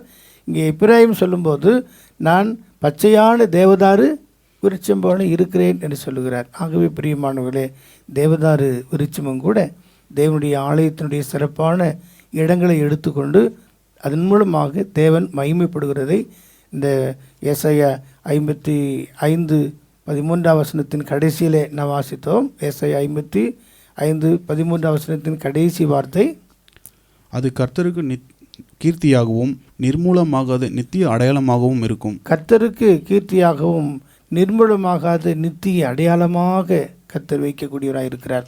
மாத்திரமல்ல, இப்படிப்பட்ட ஒரு தெய்வீகமான ஆசீர்வாதத்தை நாமும் பெற்றுக்கொள்ள வேண்டும். தேவதாரு விருட்சத்தினுடைய ஆசீர்வாதங்கள். கர்த்தருடைய பரிசுத்த நாமத்துக்கு மகிமை உண்டாகட்டும். அது ஏசாயா தீர்க்கதரிசன புஸ்தகம் 41:19 6வது குறிப்பாக பாய்மரம் என்று அங்கே நாம் பார்க்கிறோம். வாசிக்கலாம். வனாந்திரத்திலே கேதுரு மரங்களையும் சித்தி மரங்களையும் மிருது செடிகளையும் ஒலிவ மரங்களையும் நட்டு அவாந்தர வெளியிலே தேவதாரு விருட்சங்களையும் பாய்மர விருட்சங்களையும் புன்னை மரங்களையும் உண்டு பண்ணுவேன். பாய்மரம் என்று சொல்லி 6வது குறிப்பாக பாய்மரம் என்று அங்கே சொல்லப்பட்டிருக்கிறார். இந்த பாய்மரம் என்று சொல்லும்போதே நமக்கு முன்னாட்கள் உள்ள பாய்மர கப்பல் ஞாபகத்துக்கு வருகிறது இல்லையா? பாய்மர கப்பல், அதாவது திசை திருப்ப உதவி செய்யக்கூடிய பாய்மர கப்பல். அவங்க இப்பொழுதெல்லாம் சுக்கானாலே திருப்புறாங்க. பல காரியங்கள் இருக்கிற லேட்டஸ்ட்டாக டெக்னாலஜி பலவிதமாக வந்திருக்கு. ஆனால் முன் நாட்களில் கப்பல்கள் திசை திருப்பதற்கு உதவி செய்யக்கூடிய இந்த பாய்மரம் தான் அவங்களுக்கு திசை திருப்பக்கூடியதாக இருக்கிறார். கப்பல்களுக்கு பயன்படும் ஒரு மரம் பாய்மரமாக இருக்கிறார். அது விசேஷமாக திசை திருப்ப உதவி செய்யக்கூடியதாக இருக்கிறார். அப்போஸ்தலர் நடவடிக்கைகள் 27ஆம் அதிகாரத்தில் பவுலும் அவனோடு கூட பிரயாணம் செய்த தேவ ஜனங்கள், மற்ற ஜனங்களை குறித்து நாம் பார்க்கும்போது 27ஆம் அதிகாரம் 13-14 வசனங்கள். தென்றல் மெதுவாய் அடுத்தபடியால் தாங்கள் கோரினது கைகூடி வந்ததென்று எண்ணி அவ்விடம் விட்டு பெயர்ந்து கிரேத்தா தீவுக்கு அருகே ஓடினார்கள். கொஞ்ச நேரத்துக்குள்ளே யூரோக்ளிதோன் என்னும் கடுங்காற்று அதில் மோதிற்று. கப்பல் அதில் அகப்பட்டு காற்றுக்கு எதிர்கொண்டு போகக்கூடாதபடியினால் காற்றின் போக்கிலே கொண்டு போகப்பட்டோம். இவ்விதமாக பவுலுடைய கப்பல் பிரயாணத்தில் தென்றல் மெதுவாக இருக்கும்போது நன்றாக அமைதியாக நிம்மதியாக அவங்க சந்தோஷமாக பிரயாணம் பண்ணி கொண்டிருந்தாங்க. ஆனால் திடீரென்று யூரோக்ளிதோன் என்கிற ஒரு கடும் காற்று அந்த கப்பலை மோதினதாக நம்ம இந்த பகுதியிலே நாம் பார்க்கிறோம். பிரியமானவர்களே, நம்முடைய விசுவாச கப்பல், நம்முடைய வாழ்க்கை கப்பல் சில வேளை இவ்விதமாக தென்றல் காற்று அடிக்கும்போது மெதுவாக நன்றாக சாப்பிட்டா மகிமையாக சந்தோஷமாக நாம் சென்று கொண்டிருப்போம். ஆனால் திடீரென்று எதிர்பாராத ஒரு சூழ்நிலையில் இந்த லாக்டவுனு போல் சில போராட்டங்கள், சில பிரச்சனைகள் வரும்போது தான் நம்ம ரொம்ப ஜாக்கிரதையாக கவனமாக இருக்க வேண்டும். இங்கே நம்ம இந்த வசனங்களை நாம் பார்க்கும்போது, இப்போது யூரோக்லிதோன் என்ற காற்று அடித்த போது நீங்கள் 14ஆம் வசனத்திலிருந்து நீங்கள் தொடர்ந்து 17 வசனங்களை படித்து பார்த்தீங்கன்னா அங்கே இந்த காரியத்தை நீங்கள் புரிந்து கொள்ள முடியும். ஆனால் பவுல் சொன்ன சில வார்த்தையின்படி 40வது வசனத்தை நான் படிக்கும்போது அவங்க எல்லாரும் தப்பி கரை சேர்ந்தார்கள். 40வது வசனம், நங்கூரங்களை அறுத்து கடலிலே விட்டுவிட்டு சுக்கான்களுடைய கட்டுங்களை தளர்த்துவிட்டு பெரும்பாயை கற்றுமுகமாய் விரித்து கரைக்கு நேராய் ஓடி இருபுறமும் கடல் மோதிய ஒரு இடத்திலே கப்பலை தட்ட வைத்தார்கள். முன்னணியம் முற்றி அசையாமிருந்தது, பின்னணியம் அலைகளுடைய பலத்தினால் உடைந்து போயிற்று. கடைசி வசனம், மற்றவர்கள் சிலர் பலகைகள் மேலும் சிலர் கப்பல் துண்டுகள் மேலும் போய் கரையேறவும் கட்டளையிட்டான். இவ்விதமாய் எல்லாரும் தப்பி கரை சேர்ந்தார்கள். பாருங்க, இவ்விதமாக எல்லாரும் தப்பி கரை சேர்ந்தார்கள் என்று நம்ம இங்கே பார்க்கிறோம். சில வேளை நம்முடைய வாழ்க்கையிலும் கூட இப்படிப்பட்ட கொடுங்காற்று, புயல் காற்று வீசக்கூடும். வேதம் சொல்கிறது, பலவிதமான காற்றினாலே நாம் அலைகழிக்கப்படக்கூடாது என்று சொல்லி எபேசியர் நிருபத்தில் நாம் வாசிக்கும்போது 4ஆம் அதிகாரம் 14ஆம் வசனத்திலிருந்து படிக்கிறோம். எபேசியர் நிருபம், நாம் இனி இனிமேல் நாம் குழந்தைகளாயிராமல் மனுஷருடைய சூதும் வஞ்சிக்கிறதுக்கு ஏதுவான தந்திரமுள்ள போதகமாக்கிய பலவிதமான காற்றினாலே அலைகளைப் போல அடிக்கப்பட்டு அலைகிறவராய் இல்லாமல் அலைந்து கொண்டுள்ளாயிராமல் அன்புடன் சத்தியத்தை கை கொண்டு. பலவிதமான காற்று, இங்கே துருபதேசங்கள். அங்கே நாம் வாசிக்கும்போது, நாம் இனி குழந்தைகளாயிராமல் பலவிதமான காற்றினாலே அலைகளைப் போல அடிபட்டு அலைகளாயிராமல் அன்புடன் சத்தியத்தை கை கொண்டு தலையாகிய கிறிஸ்துவுக்குள் எல்லாவற்றிலும் வர வேண்டும் என்று அப்படி செய்தார் என்று சொல்லப்பட்டிருக்கிறார். அப்படி என்றால் தேவ ஜனங்களுக்கு விரோதமாக பலவிதமான காற்றுகள், அந்நியமான உபதேசங்கள், துருபதேசங்கள், அந்நியமான காரியங்கள் வெளிப்படக்கூடும். ஆனால் பாய்மரம் இன்று இங்கே பார்க்கும்போது அந்த திசையை திருப்பிவிட்டு, இல்லாவிட்டால் நம்முடைய வழியில் சரியாக நடப்பதற்கு உதவி செய்யக்கூடியதாக இருக்கிறார். அதுதான் இந்த பாய்மரமானது கப்பலுடைய வழியை இல்லாவற்றில் திசையை மாற்றி திருப்பி விடப்படக்கூடிய ஒரு செயலை செய்யக்கூடியதுதான் இந்த பாய்மரம். ஆனால் இதுதான் விசுவாச கப்பல்னு சொல்லுவாங்க. பிரியமானவர்களே, நாம் எல்லாரும் விசுவாச படகுல பயணம் செய்து கொண்டு இருக்கிறோம். நம்முடைய விசுவாசம் கப்பல் மூழ்கி போகாதபடிக்கு, விசுவாச கப்பல் சேதப்படாதபடிக்கு நாம் ஜாக்கிரதையாக நம்மை காத்துக்கொள்ள வேண்டும். நம்ம 1 தீமோத்தேயு 1ஆம் அதிகாரம் 19-20வது வசனத்தை நாம் வாசிக்கும்போது, இந்த நல்மான சாட்சியை சிலர் தள்ளிவிட்டு விசுவாசமாகிய கப்பலை சேதப்படுத்தினார்கள். இமினேயும் அலெக்சாந்தரும் அப்படிப்பட்டவர்கள். அவர்கள் தூஷியாதபடி சிட்சிக்கப்பட அவர்களை சிலர் தங்கள் நல் மனசாட்சியை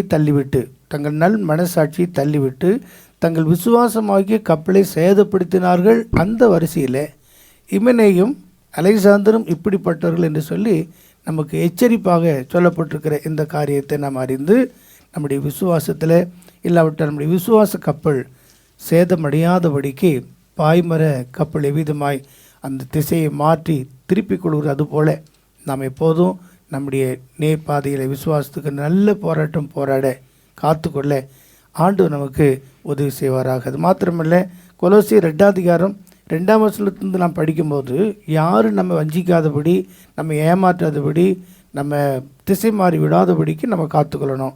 2ஆம் அதிகாரம் 2ஆம் வசனத்திலிருந்து, அவர்களுடைய இருதயங்கள் தேற்றப்பட்டு அவர்கள் அன்பினால் இணைக்கப்பட்டு பிதாவாகிய தேவனுக்கும் கிறிஸ்துவுக்கும் உரிய இரகசியத்தை அறிந்து கொள்கிற உணர்வின் பரிபூர்ண நிச்சயத்தினுடைய எல்லா ஐஸ்வர்யத்திற்கும் உரியவர்களாக வேண்டும் என்றே இப்படி விரும்புகிறேன். அவருக்குள் ஞானம், அறிவு என்பவைகளாகிய பொக்கிஷங்கள் எல்லாம் அடங்கியிருக்கிறது. ஒருவனும் நய வசனிப்பினாலே உங்களை வஞ்சியாதபடிக்கு இதை சொல்லுகிறேன். ஏனென்றால் வஞ்சிக்கிற உபதேசம், டிசீவிங் ஸ்பிரிட்டா, வஞ்சிக்கிற உபதேசங்கள், அந்நிய உபதேசங்கள் நம்மை வழி மாறி செல்லக்கூடிய பகுதியிலே கொண்டு போயிடும். ஆகவே நம்ம ஆண்டவருக்குள்ளே உண்மையாக இருக்க கர்த்தர் விரும்புகிறார். அவருக்குள் ஞானம், அறிவு என்பவைகளாகிய பொக்கிஷங்கள் எல்லாம் அடங்கி இருக்கிறது. ஒருவனும் நய வசனிப்பினாலே உங்களை வஞ்சியாதபடிக்கு இதை சொல்லுகிறேன். சரீரத்தின்படி நான் தூரமாயிருந்தும் ஆவியின்படி உங்களுடனே கூட இருந்து உங்கள் ஒழுங்கையும் கிறிஸ்துவின் மேலுள்ள உங்கள் விசுவாசத்தின் உறுதியையும் பார்த்து சந்தோஷப்படுகிறேன். ஆகையால் நீங்கள் கர்த்தராகிய கிறிஸ்து இயேசுவை ஏற்றுக்கொண்டபடியே அவருக்குள் வேர் கொண்டவர்களாக, அவர் மேல் கட்டப்பட்டுள்ளாக அவருக்குள் நடந்து கொண்டு, நீங்கள் போதிக்கப்பட்டபடியே விசுவாசத்தில் உறுதிப்பட்டு ஸ்தோத்திரத்திலே அதிலே பெருகுவீர்களாக. லௌகிக ஞானத்தினாலும் மாயமான தந்திரத்தினாலும் ஒருவனும் உங்களை கொள்ளை கொண்டு போகாதபடிக்கு எச்சரிக்கையாயிருங்கள். அது மனுஷர்களின் பாரம்பரிய நியாயத்தையும் உலக வழிபாடுகளையும் பற்றினது அல்லாமல் கிறிஸ்துவை பற்றினது அல்ல. ஆகவே பிரியமானவர்களே, நம்ம எப்போதும் ஜாக்கிரதையாக இந்த காரியத்தில் நம்முடைய விசுவாசத்தை காத்துக்கொள்ள வேண்டும்.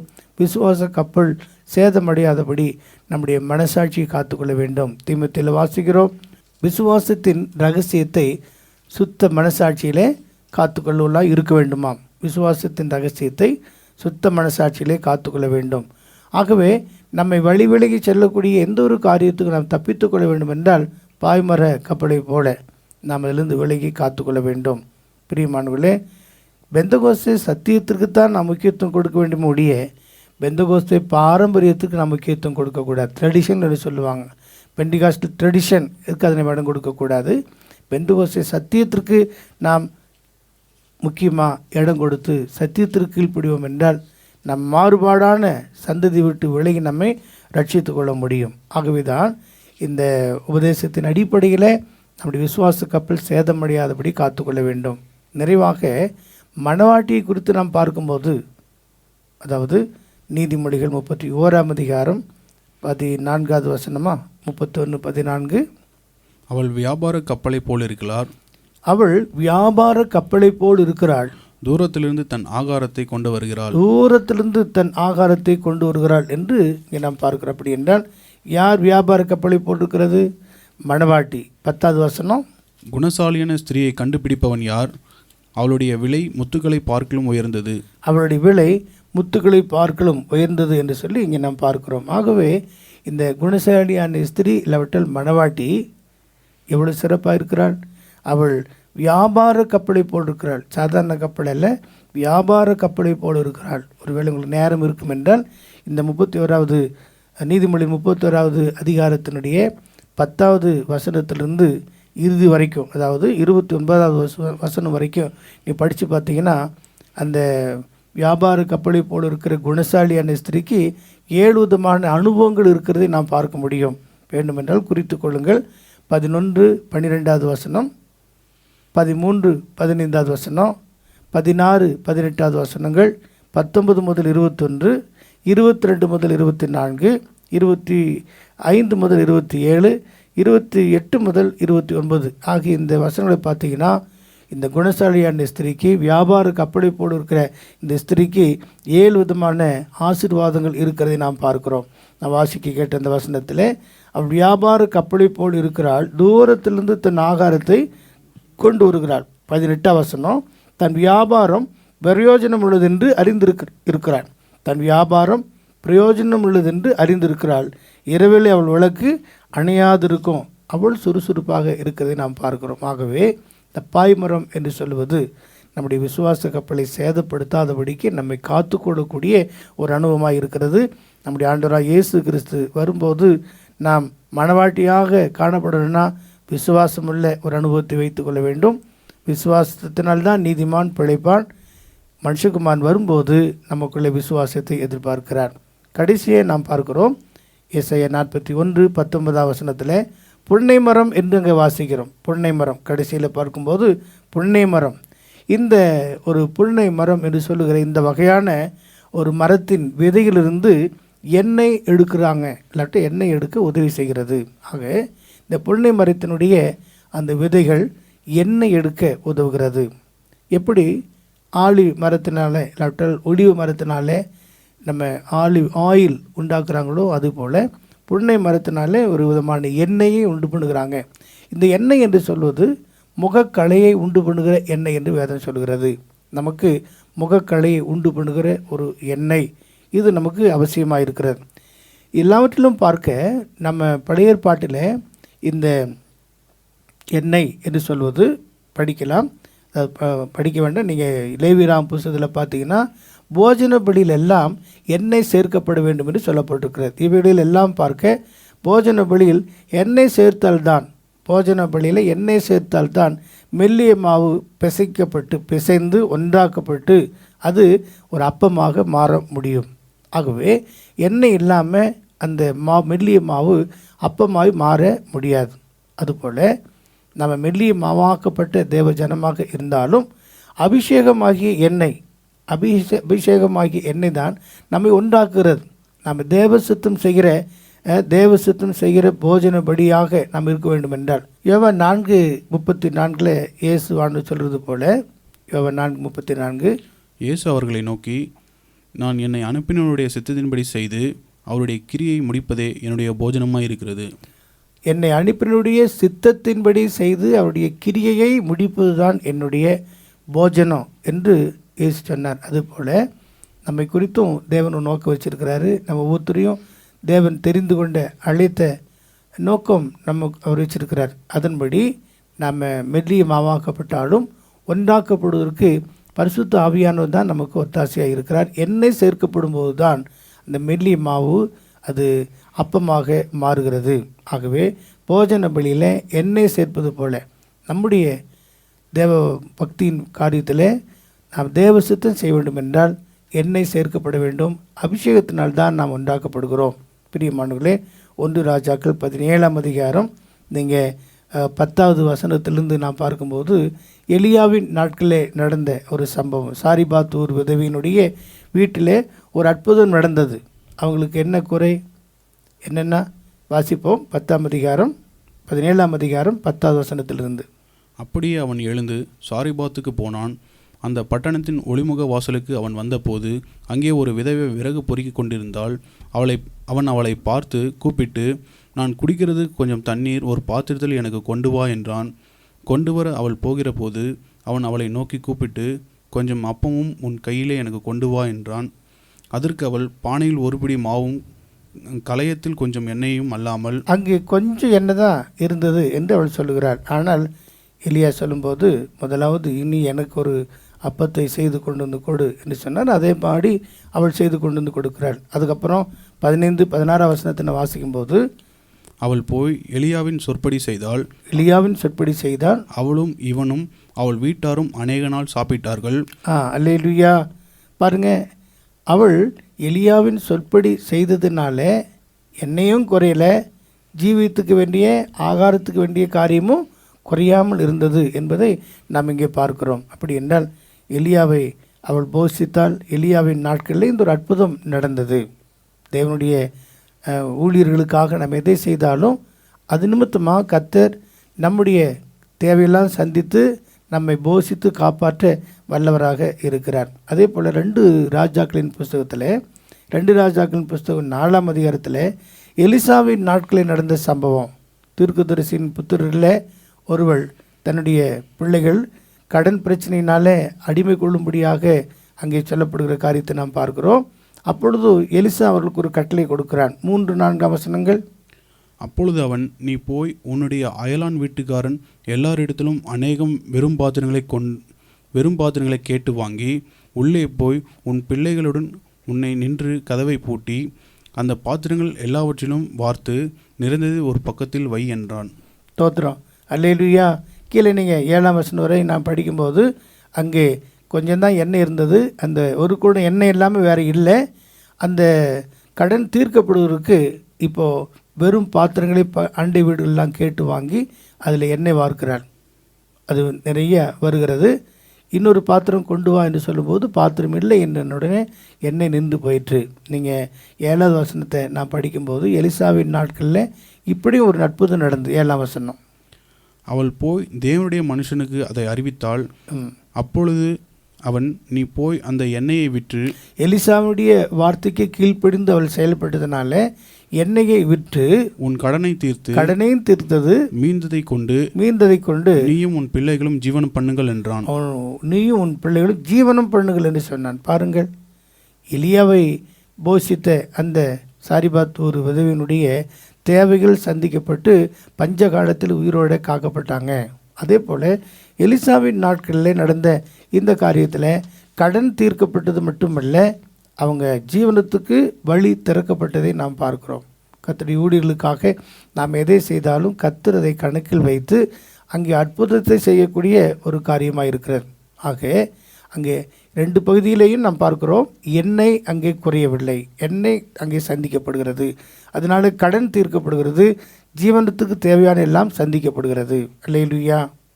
ஒரு நாள் மாலை வேளையில் நான் ஆலயத்தில் அமர்ந்து உட்கார்ந்து கொண்டிருக்கும்போது அங்கே வேறு ஒரு சபையை சேர்ந்த ஒரு தாயார் அங்கே வந்தாங்க.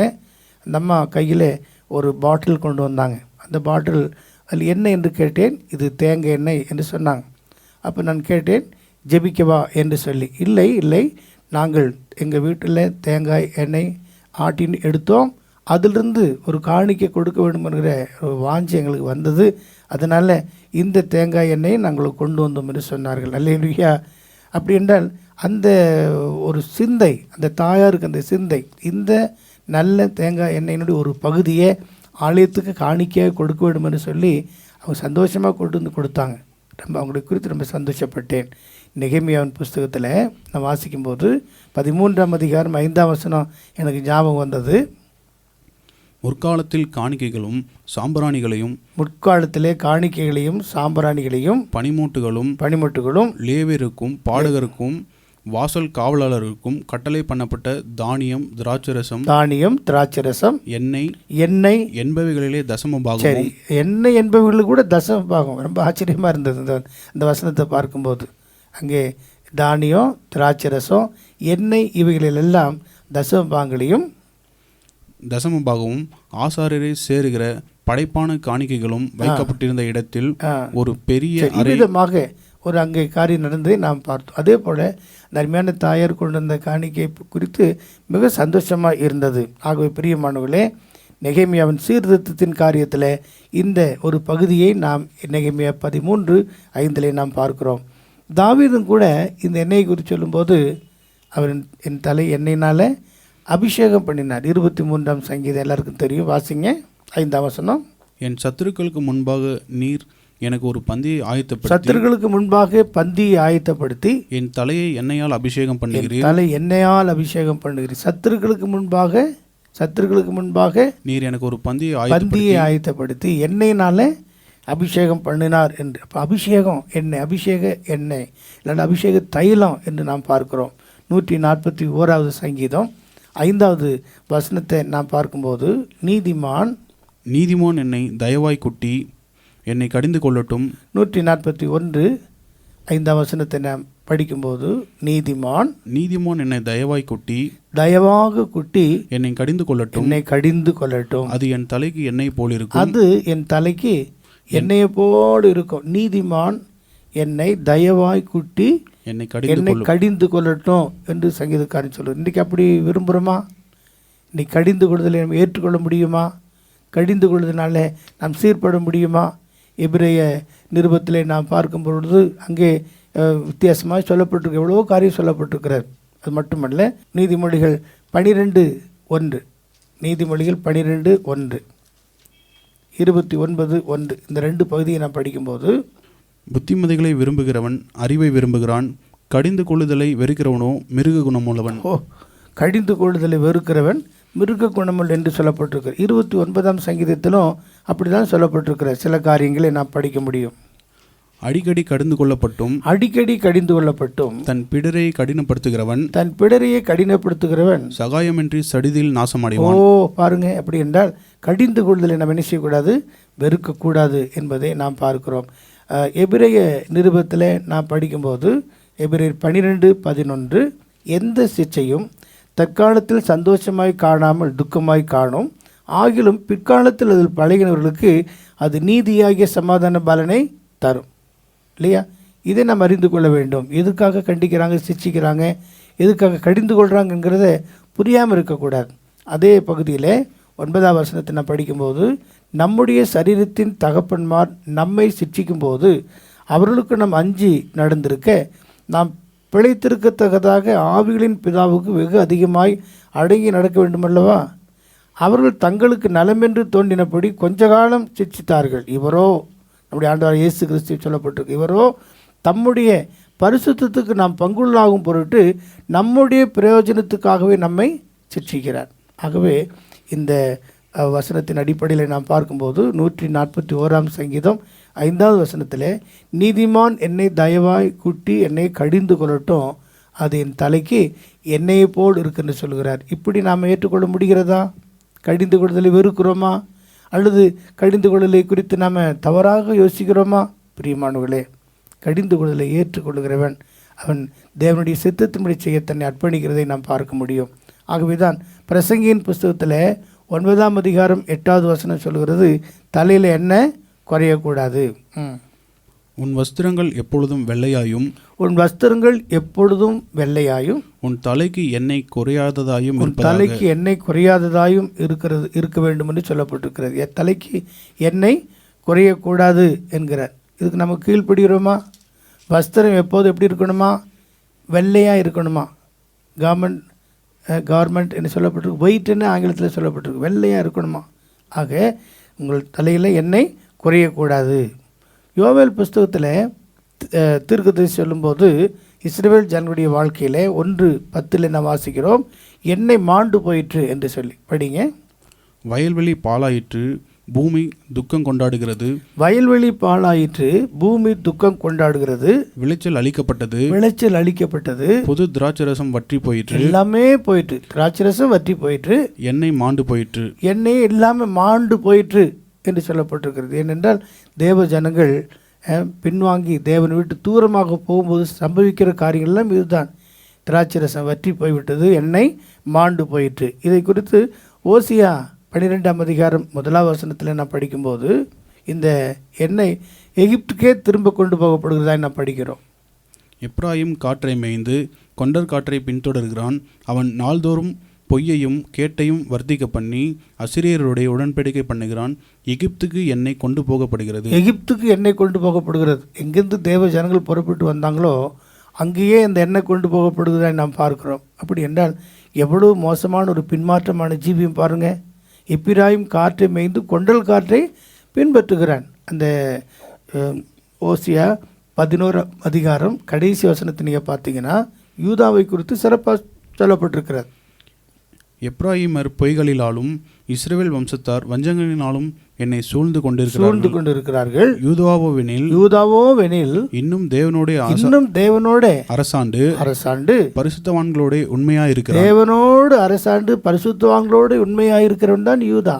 அதான் மிக சிறப்பானது. ஆனால் எப்பிராயிம் காற்றை மேய்ந்து கொண்டல் காற்றை பின்பற்றுகிறான்.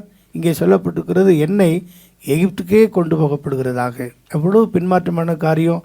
ஆகவே நாம் பின்மாற்றத்திற்கு போகாதபடி, எண்ணெய் மாண்டு போகாதபடி, எண்ணெய் எகிப்துக்கு கொண்டு போகப்படாதபடி இந்த எண்ணெயினால் அபிஷேகம் பண்ணப்பட்டுள்ளாக எப்போது புது திராட்சரசத்தினால நாம் திருப்தியானவர்களாக எப்போதும் காணப்பட வேண்டும். இதைத்தான் வேதவசனம் நம்மிடத்தில் எதிர்பார்க்கிறது. பிரியமானவர்களே, நமக்கு தெரியும் ஆண்டவராகிய இயேசு கிறிஸ்து மத்தேயு சுவிசேஷம் 25ஆம் அதிகாரத்தில் ஒரு உண்மையாக சொன்ன காரியம்.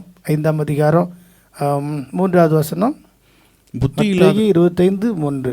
புத்தி இல்லாதவர்கள் தங்கள் தீவெட்டிகளை எடுத்துக்கொண்டு போனார்கள். 10 கன்னிகளை குறித்து நாம் பார்க்கிறோம். அதில் புத்தி இல்லாத கன்னிகள் 5 பேர். இந்த 5 பேர் புத்தி இல்லாத கன்னிகள் என்ன செய்தாங்க? தீவெட்டிகளை எடுத்துக்கொண்டு போனாங்க. எண்ணெயையோ கூட கொண்டு போகவில்லை. இன்றைக்கு நம்ம எப்படி இருக்கிறோம் என்பதை நம்ம நிதானித்து பாருங்கள். புன்னை மரம் என்று சொல்வது எண்ணெயினுடைய ஒரு அனுபவமாக இருக்கிறது. எண்ணெயை இல்லாட்டில் அபிஷேகத்தை பெற்றுக்கொள்ளக்கூடிய ஒரு மேலான காரியமாக இருக்கிறது. ஆகவே தான் இங்கே புத்தி இல்லாதவர்கள் தீவெட்டி வைத்திருந்தாங்க, ஆனால் எண்ணெயையும் அவங்க கையில் கொண்டு போகவில்லை என்று நாம் பார்க்கிறோம். ஆகவே பிரியமானவர்களே, இந்த புன்னை மரம் என்று சொல்வது எண்ணெய் கொடுக்கக்கூடிய ஒரு அனுபவம், அபிஷேகத்தினாலே நாம் நிறைந்து வாழ்கிற ஒரு மேலான காரியம் என்பதை மறந்துவிடக்கூடாது. பழைய ஒரு பாடல் எனக்கு ஞாபகத்தில் வருகிறது.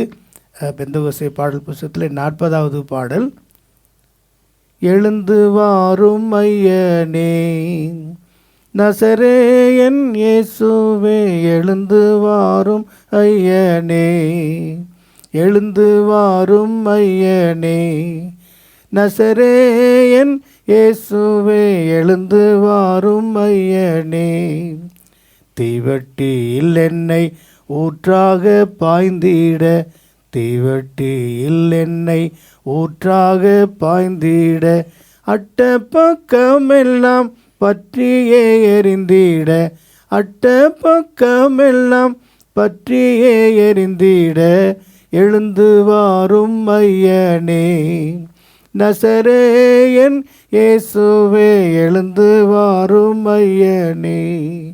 எலியாவின் ஆவியை எல்லோர்க்கும் ஈந்திட, எலியாவின் ஆவியை எல்லோர்க்கும் ஈந்திட, பலமான ஆவியை நிறைவாக ஈந்திட, பலமான ஆவியை நிறைவாக ஈந்திட, எழுந்து வாரும் ஐயனே நசரேயன் இயேசுவே, எழுந்து வாரும் ஐயனே.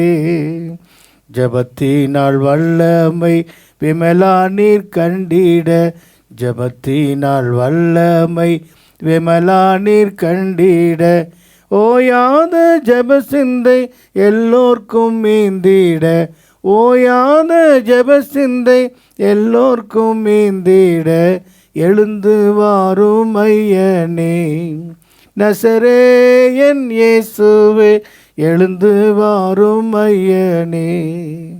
இந்த பாட்டில் தீவெட்டியில் எண்ணெய் ஊற்றாக பாய்ந்திட, அட்டப்பக்கமெல்லாம் பற்றிய எரிந்திட என்று நாம் பாடினோம். ஆனால் புத்தியில்லாத கன்னிகள் அவங்க தீவெட்டியில் வைத்திருந்தார்கள், என்னையோ கூட கொண்டு போகவில்லை என்று நாம் பார்க்கிறோம். ஆகவே பிரியமானவர்களே, இந்த காரியங்களை குறித்து நாம் நிதானித்து இன்னும் நாம் தியானித்து நம்முடைய வாழ்க்கையில் தேவனுடைய ஆலயம் கட்டப்பட இந்த 7 விதமான மரங்களின் அனுபவங்கள், மரங்களின் சுபாவங்கள் நமக்குள்ளே வளர வேண்டும்.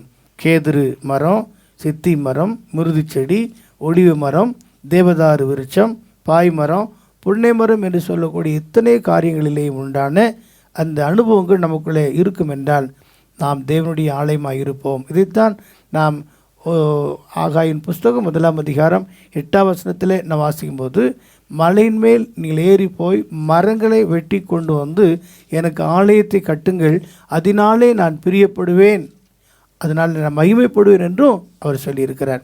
ஆகவே இந்த அனுபவங்களை பெற்றுக்கொள்ள தேவன் நமக்கு உதவி செய்வாராக. பிரியமானவர்களே, வேத பாடத்தை நீங்கள் எவ்வளோ முக்கியப்படுத்தியுள்ளது தெரியாது. கடந்த வேத பாடத்தை ஏறக்குறைய 120 பேர் பார்த்துருக்குறாங்க. இனியும் நீங்கள் தொடர்ந்து இந்த வேத வசனங்களை நீங்கள் ஆராய்ந்து பார்த்து கொள்ளுங்கள். இதில் நீங்கள் சந்தோஷப்படுங்கள். ஏதாவது உங்களுக்கு கேள்வி கேட்க வேண்டும் என்றால் எங்களிடத்தில் தொடர்பு கொள்ளுங்கள். உங்களுக்கு நாங்கள் அதில் சில விளக்கங்களை கொடுக்க முடியும். ஆண்டவர் சித்தமானால், கர்த்தர் வராமல் இருந்தால், கர்த்தர் நமக்கு ஜீவனை கொடுத்திருப்பார் என்றால், அடுத்த வேத பாடத்தில் புதிய ஏற்பாட்டு ஆலயம், புதிய ஏற்பாட்டு ஆலயம் என்பதை குறித்து நாம் பார்க்க போகிறோம். கர்த்தர் நம்மை ஆசீர்வதிப்பாராக. நம்ம ஜெபம் பண்ணுவோம். பிதாவே, நன்றியோடு நாங்கள் உம்மை துதிக்கிறோம், உம்மை ஸ்தோத்திரித்து மகிமைப்படுத்துகிறோம்.